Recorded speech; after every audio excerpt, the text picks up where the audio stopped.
You're watching Global Trade This Week with Pete Mento and Doug Draper. Hello, everybody. Global Trade This Week is about to land in your lap, and we are super excited, of course. And I am Doug Draper in Denver, Colorado, and Pete Mento is my partner in crime. And Pete, where in the world? You're like Waldo. Where in the world is Pete Mento this week? Give me the rundown. I am in beautiful Redondo Beach, California. I'm a big fan of the South Bay, and I've been here all week. Sales calls, client dinners. It's been a pretty rough week, Doug. I'm looking forward to the weekend if it ever gets here. Yeah. This is one of the later shows we've done in the week, but you know what? We got to give the people what they want, which is global trade every week. Every week. And that being said, half of our audience is going to be, thank God this show is short, and half of the audience are going to say, where's the crazy banter? But this one's going to be rapid fire based on schedules, Pete. So let's just get this party started. Why don't you go first? You got it, bud. So the big talk amongst trade nerds as of last night is this move that President Trump has made regarding chip tariffs. So he alluded yesterday to a 100% tariff on microprocessors and I think there'll be some related technology for companies who are not producing their chips as well in the US. So get this, folks, the way we're going to determine if a company has tariffs on their goods is going to be if they're also making them in the US. You know, you can take the trade policy bit out of it, just the complexity of how this is going to work. So what does that mean? If I'm a Chinese chip manufacturer and, I set up some ancient fab from like the 1980s somewhere out in Milwaukee, is that going to be good enough for me to avoid the tariffs? Maybe. I don't know, right? We haven't gotten any more guidance than that. But when these sorts of things happen, the level of anxiety in my world goes through the roof because we're told, here's the result. All right, great. Well, what's the formula before it? Like, here's the punchline. What was the joke? And we're desperately waiting for someone to tell us what the joke is. None of us can make any moves. We can't make any decisions. And man, chips are in everything. Like we learned that during COVID, like my toothbrush, my electric toothbrush I take on the road, that thing's got a chip in it, right? Everything has a chip in it. So this is going to have massive implications for the trade. It's going to have huge implications for cost on things that aren't made here. There's a lot of Chinese chips and things that we use every single day.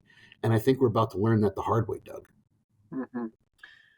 Yeah, I saw that one just, less than 24 hours ago, right? I love your analogy with here's the punchline, what's the joke, right? What was it? I mean, the whole concept, it's so subjective to say, what was the term that you used? Better? Better? Right when you start. Yeah. Well, anyway, it was like just set up an operation in the U.S. and you're good to go. Who defines good to go?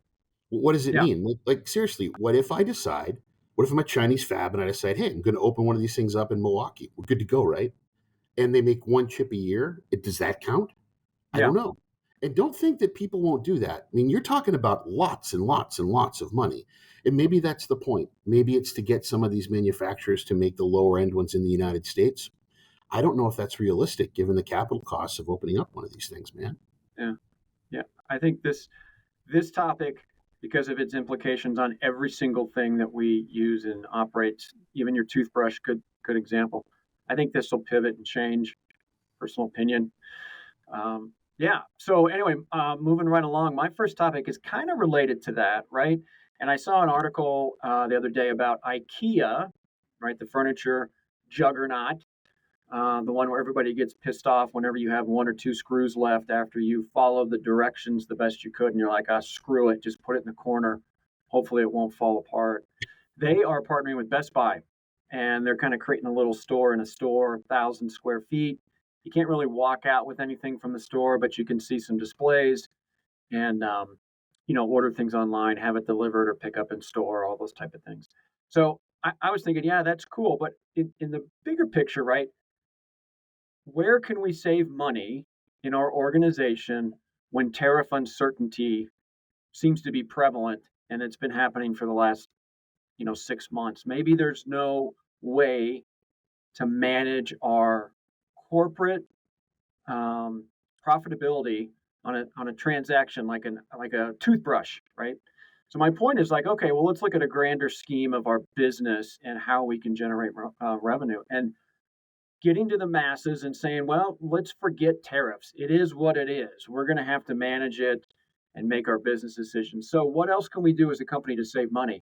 Here's an option. Let's co-brand with another a company that is somewhat aligned, right? And blend our services, if that's the right word, share some square footage, and look to offer our products, even though they may be more expensive, our overhead to show them and sell them um, isn't quite as great. So, a retail collaboration, something of that nature. But I don't know. Maybe this has nothing to do with that. But that being in our industry, Pete, and the fact that we talk about this every single week, I'm thinking, well, maybe this is IKEA saying we don't, we can't deal with this, and we're going to look at other ways to improve our bottom line through co-branding, co-locating, collaboration, that kind of thing. So I could be way off, but it's the first thing that thought of when I saw that article.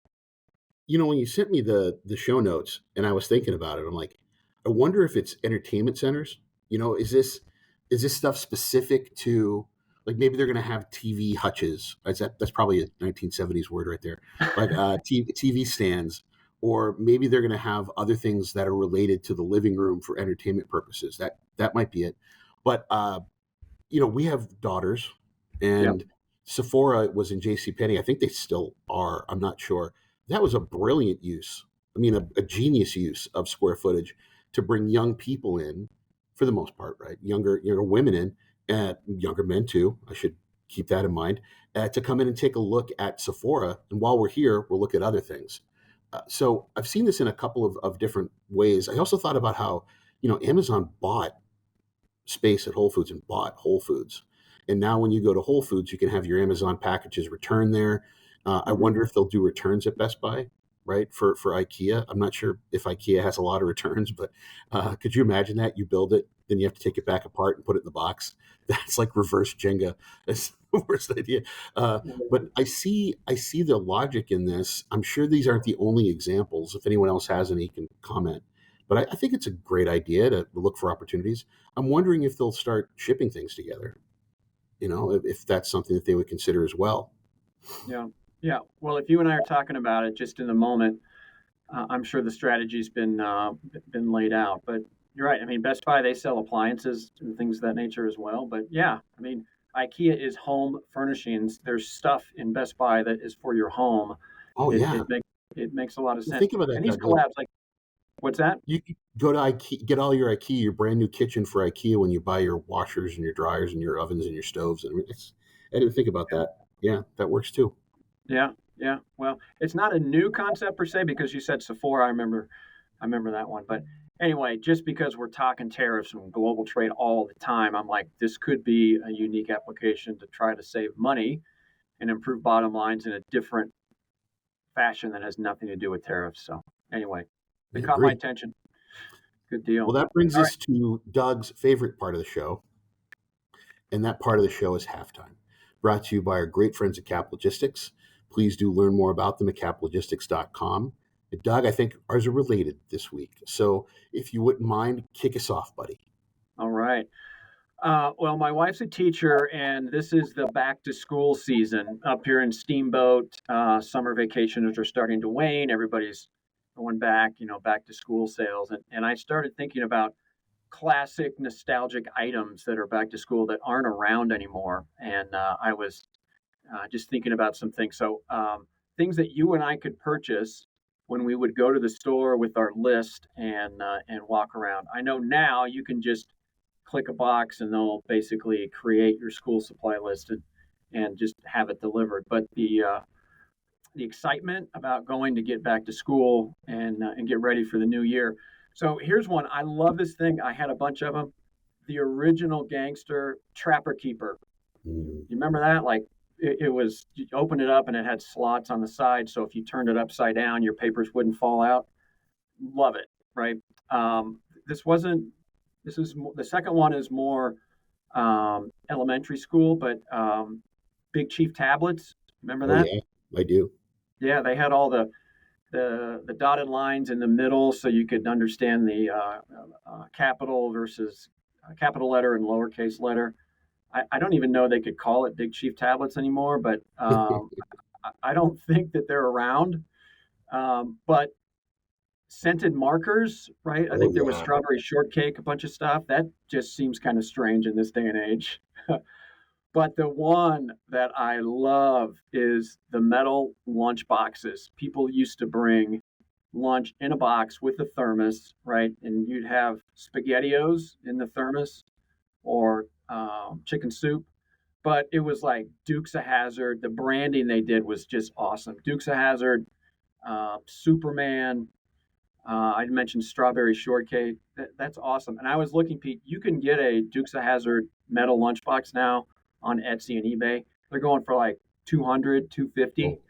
Oh, And the last thing, and then I'm going to let you go.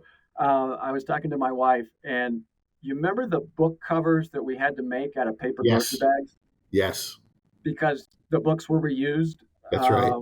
and you didn't want the covers to get jacked up. So I remember making book covers and writing all over them. So depending on the age of our audience, I'm sure that some of these are familiar. And if our audience thinks of any, put it in the comments. So anyway, back to Dude, school. It's the season. I remember you cover your books in the brown paper bags, and then you'd like draw band logos and you'd have your names on it. Sometimes your friends would write something that was maybe a little naughty. You'd have to cross it out with markers. I loved that. My mom would sit with me at the kitchen table and we'd do it together. Like it felt like middle school origami. I was so fired up to do it with the tape. But man, the lunch boxes. I had a Spider-Man lunchbox. I loved that Mm, thing. Absolutely loved it. And it was one of those few ways where I could show some kind of personality. There wasn't a lot of ways that you could do that as a kid. But yeah, my yep. lunchbox. My mom would put soup in my little thermos. And what I also remember, Doug, is why those lunch boxes are so rare. By the end of the school year, that lunchbox was trashed. It was like I'm putting the top on, and the springs don't work anymore. The handle's being held together with like the ties for the top of the bread box, try to keep Yeah. the thing together. It was absolutely trashed by the end of the year. Man, yeah, in Texas they gave us a list, and you had to buy more than it was for you. And the idea is we would show up on the first day with all these pencils and everything else, and the teacher would put them in the supply closet, and then we had it throughout the year.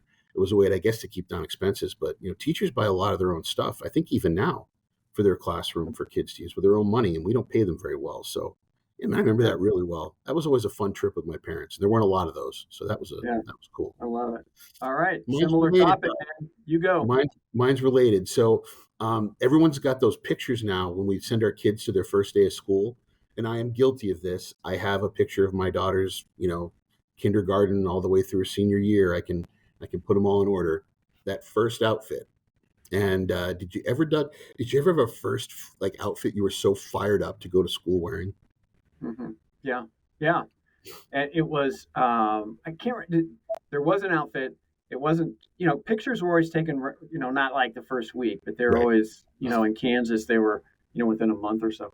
But I had this like Ernie and Bert, like Ernie's mock turtleneck that Nice. just had stripes on it, and I've seen pictures with my bowl cut when I had hair. Man, I looked just, I don't even know. You just laugh at it and you just like classic 70s, right? Yeah, man. I've So I've got that's the one that comes to mind. What about you? I had two. I remember, Bud. I remember him so well. I got Garanimals. Do you remember those when Oh we were yeah, kids? absolutely. They'd match. Yeah. So the animals matched, and that's how you knew what to wear to school. So my mom was, really wanted me to get myself dressed every morning. I don't know. I must have been like in first grade or something. And I had this vomit brown, like it was almost green polyester shirt that had a huge collar.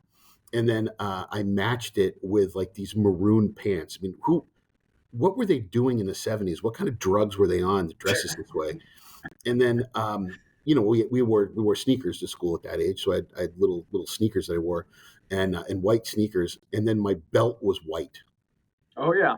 Yeah. And there's a picture of me dressed this way, like on purpose, going to my first day of school. And then the second one in high school, I went to high school in the 80s and we wore some pretty crazy stuff, but I went to a Catholic school. We had pretty strict rules.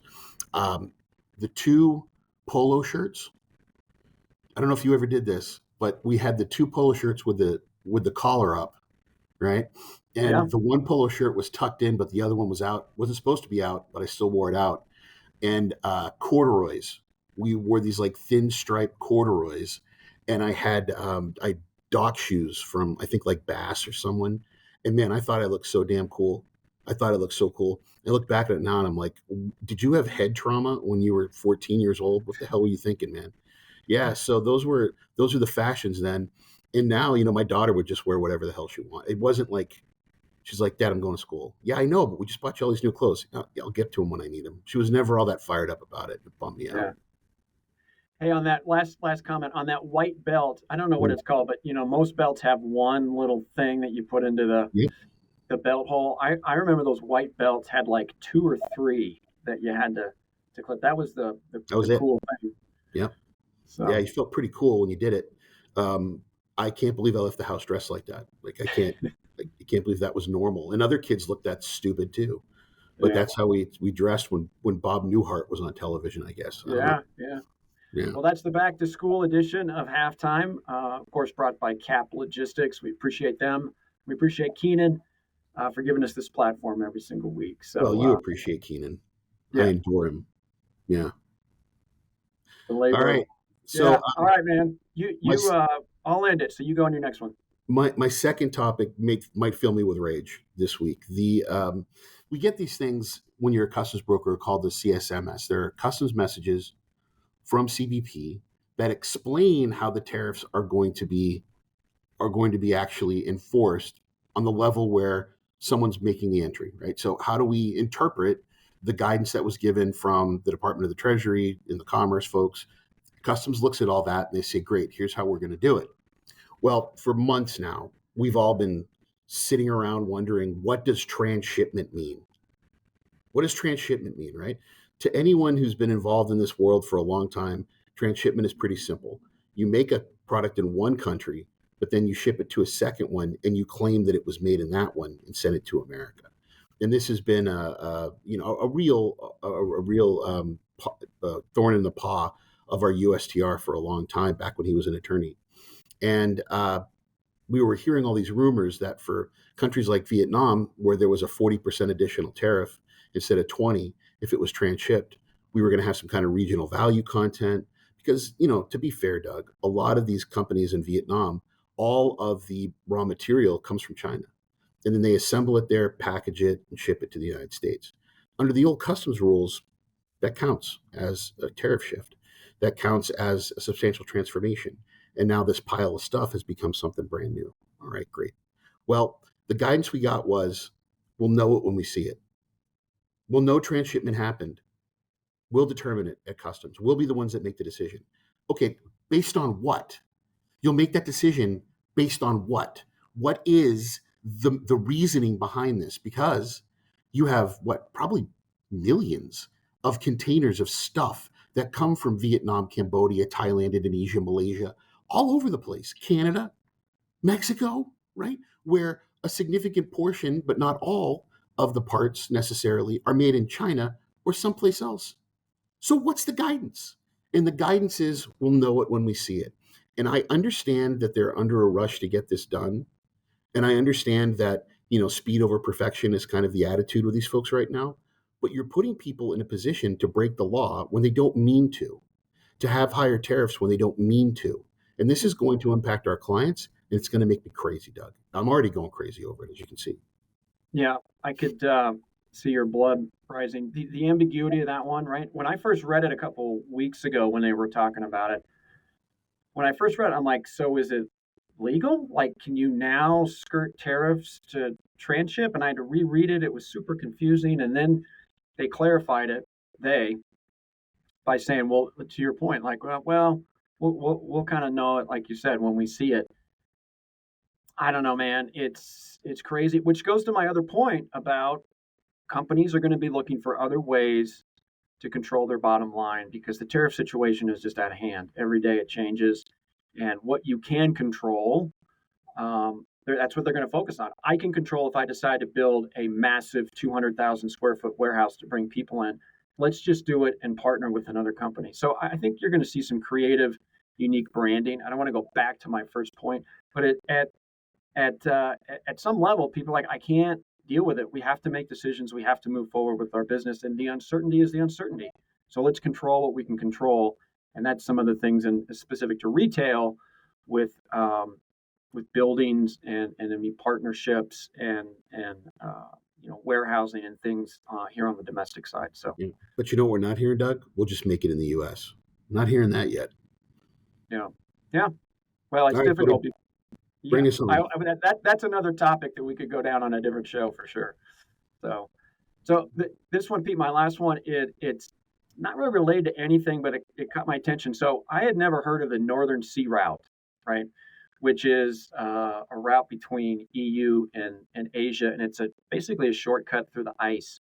Now, if you look at a flat map, right, and you look at the route, it looks incredibly long, and you're like, what's the deal? But it's essentially the same concept as airplanes, where they kind of go up and over the world, right? So instead of going down through the Suez or potentially even all the way down to the Cape in Africa, they basically just circumvent and go over on top of the world. And there's some Chinese companies that are engaging with this. They've done it once or twice in the past, but it seems to be a little bit more prevalent now. Couple dozen vessel sailings is kind of what we're talking about, but we were talking about zero not too many years ago, right? So it's becoming, it's like transships, 4 to 5,000 TEU type of vessels that are getting, from China or from the EU or back and forth. So I don't know. Part of me is like, okay, less fuel, that's good. Shorter distance, right? Which means the supply chain is cut down, which saves costs. So I'm like, okay, I get it. But it's the Arctic Ocean, right? So talk about dangerous sea voyages. I mean, that's like top two, right? And then the other piece I had read is that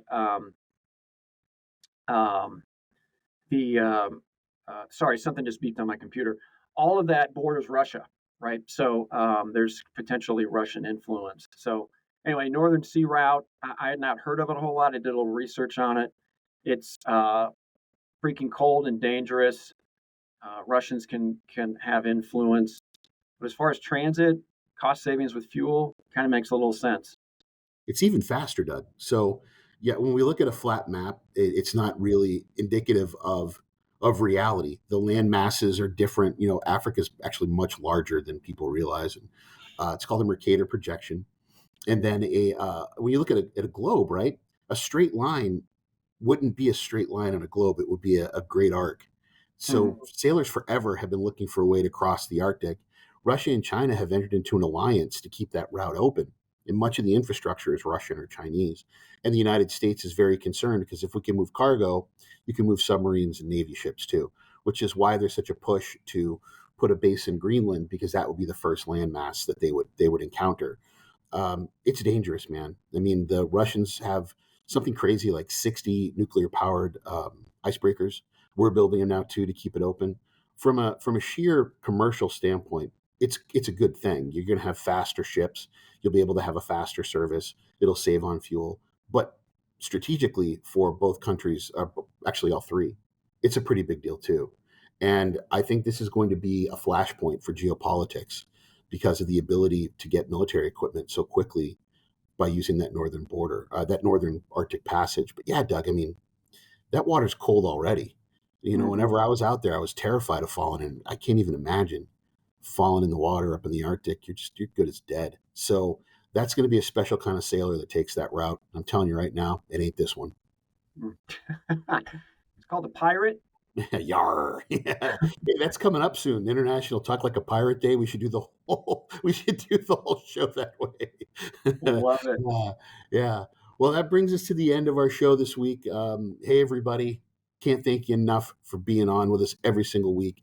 Can't thank Cap Logistics enough either. Please do subscribe. Tell all your friends. And as we say every week, if it's happening in global trade, we'll be talking about it on Global Trade this week. Take care, buddy. All right. Travel safe, my friend. See you. Bye-bye.